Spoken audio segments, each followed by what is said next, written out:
This week's Torah portion is Chayei Sarah, and in it we read it how Sarah dies and Abraham had to find a place to bury her. Our sages tell us that this episode of the burial of Sarah was one of Abraham's 10 tests. How so? Well, picture it. Think about it. Abraham almost sacrificed his son. He then goes home and finds his wife dead. And then he needs to bury her in Hebron, which is being run by a con artist and a crook named Ephron.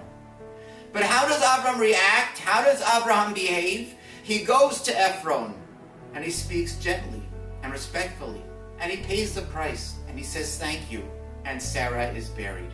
This, say our sages, was one of Abraham's tests.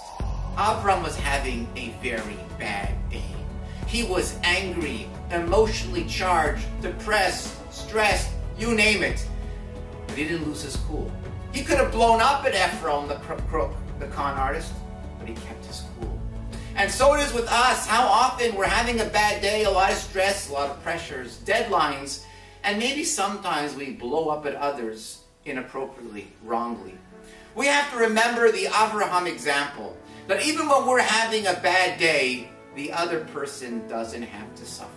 And may it be God's will that we too will pass these tests of always being a mensch, always being a nice person, no matter what we're going through. May we too pass that test with flying colors.